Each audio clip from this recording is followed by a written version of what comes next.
Bonsoir Isabelle Thomas, merci beaucoup d'être là. Vous êtes la vice-présidente de l'APEAS, l'association de parents d'enfants accidentés par strangulation. Votre fils Benjamin est décédé, c'était en 99, à cette période de l'année, il avait 14 ans et demi. Depuis, vous avez décidé de vous mobiliser justement pour qu'il ne soit pas mort pour rien et pour que d'autres parents puissent savoir et être alertés des signes comme ça, précurseurs. Auparavant, si vous voulez bien, on va raconter votre histoire à vous et puis on élargira. C'était en 1999. Benjamin est mort tout seul dans sa chambre parce qu'on imagine que le jeu du foulard, ces jeux de strangulation, ça se passe forcément à l'école. Ça se passe d'abord là, mais ensuite ils reproduisent à la maison. C'est ce qui s'est passé chez vous, Isabelle. Oui, Benjamin est décédé effectivement dans sa chambre.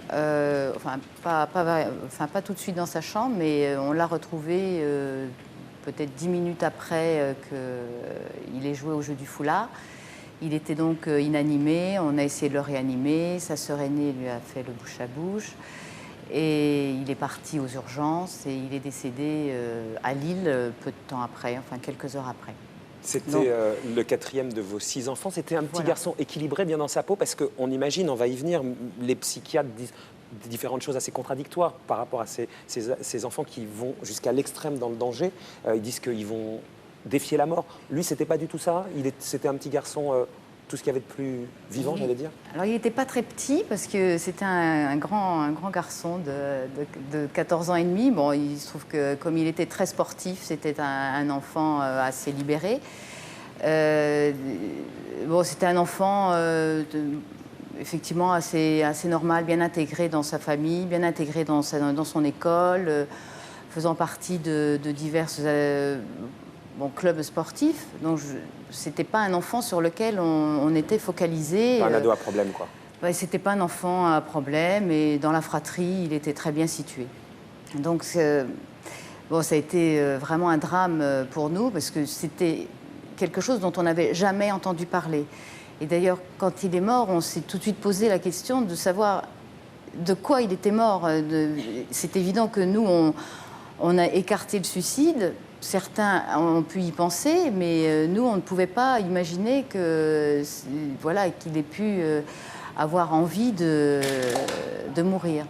Et en fait, ce qui est très important à dire, parce que aujourd'hui, grâce à notre expérience de maman, on essaye de faire passer un message de prévention, c'est-à-dire qu'il est évident que si les parents arrivent à détecter des signes chez leurs enfants, on peut prévenir le jeu du foulard. Quel genre de signes vous auriez pu, si vous aviez été informé, détecter j'imagine des traces Alors, il y a des traces sur le cou, il y a des maux de tête. Les enfants peuvent se plaindre aussi de maux de tête. Ils peuvent aussi avoir des maux dans les yeux. Enfin, ils peuvent avoir ressentir des problèmes ophtalmiques.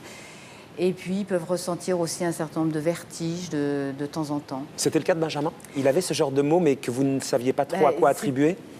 Oui et non. C'est-à-dire qu'après coup, on le détecte. On se dit, tiens, oui, c'est vrai, à un moment donné, il a eu mal à la tête. Ou tiens, pourquoi il portait un col roulé qu'il ne voulait pas forcément enlever. Et alors, ce qu'il faut aussi prendre en compte, c'est le dialogue que l'enfant peut avoir avec vous. C'est-à-dire que si par hasard il pose une question à table en disant tiens, qu'est-ce que ça fait si on se prend le coup, si on touche aux carotides. Donc il faut. Moi, je pense que franchement, le dialogue permanent avec les enfants, entre les enfants et les parents, est extrêmement important. Avec ses frères et sœurs, est-ce que c'était le style de jeu qu'il avait, ou est-ce que ses frères et sœurs, rétrospectivement, se sont dit mais oui, on voyait bien que dans la cour de récré, il y avait des choses pas tout à fait normales, ou pas du tout? C'était quelque chose qu'ils ne partageaient pas? Non, il ne le partageait pas, en tout cas, avec nos enfants, parce qu'il avait un frère aîné. Je ne lui ai pas demandé tout de suite, bien entendu, mais je lui ai demandé plus tard et il m'a dit non, jamais on a joué à ça. Donc Benjamin, il est fort possible qu'il l'a appris à l'école, parce que forcément le jeu passe par l'école. C'est-à-dire que les enfants vont s'initier à l'école et s'ils deviennent un tant soit peu addictifs, ils vont avoir envie de le reproduire eux-mêmes à la maison. Parce qu'il y a une addiction à ça. Il peut y avoir une addiction. Le côté d'aller très très loin dans le danger et d'y revenir, c'est ça? Voilà. Oui, en fait, c'est un défi, c'est une prise de risque. Et alors, quand ils sont enfants tout petits, enfin, parce qu'en fait, il faut savoir que le jeu du foulard peut démarrer à partir de 4 ans. Et on recense jusqu'à 4 ans. Oui, à partir de 4 ans. Ça veut dire que 4 ans, il y a des petits bonhommes et des petites filles qui font exprès de s'arrêter de se respirer pour voir ce que ça fait comme effet. Oui, c'est un peu ça. En fait, dans la cour de récréation, ils vont commencer à avoir envie de jouer ce qu'on appelle le jeu de la tomate, c'est-à-dire qu'ils vont se bloquer la respiration. Pousser contre le mur, là, non? C'est ça? Non. Ça, c'est autre chose. Non, ça, c'est encore autre chose. Non, parce que ça, c'est violent. En fait, la respiration, bloquer la respiration, c'est pas forcément violent. C'est-à-dire qu'on s'amuse à compter 1, 2, 3, 4, 5, jusqu'à on ne peut plus. Et alors, ça, on bloque sa respiration. C'est ça, le jeu de la tomate. Ça, c'est le jeu de la tomate. Donc, et c'est les premiers signes. Ça, c'est les premiers signes, en fait, ou alors vous vous faites tourner longtemps pour vous étourdir et amener à un évanouissement. Donc, et alors, bon, là, quand c'est à ce niveau-là, au niveau des enfants, de la maternelle, bon, on pourrait croire que c'est anodin. Simplement, il faut quand même que les instituteurs, les institutrices dans les cours de récréation disent attention, on ne fait pas ça.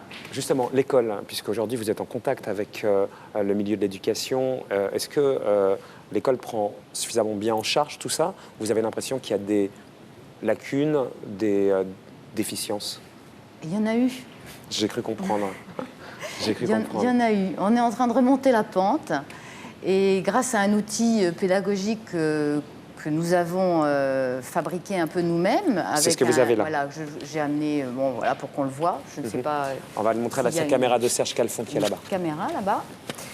Donc, on a fabriqué, enfin oui, si on peut dire fabriqué, une mallette pédagogique avec un certain nombre de brochures qu'on a faites aussi nous-mêmes.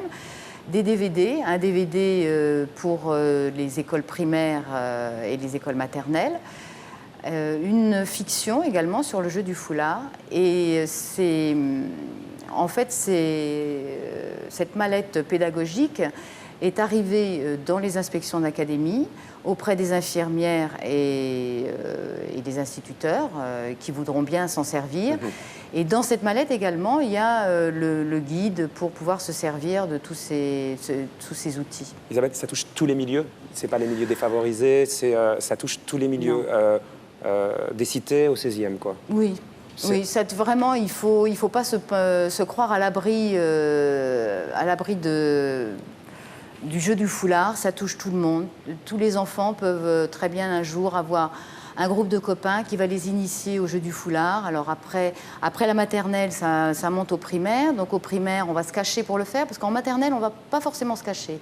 L'enfant qui va s'amuser à jouer à la tomate... Il n'a pas trop conscience de ce qu'il fait, quoi. Les petits n'ont absolument pas conscience de ce qu'ils font. Et en plus de ça, ils pensent que c'est un jeu.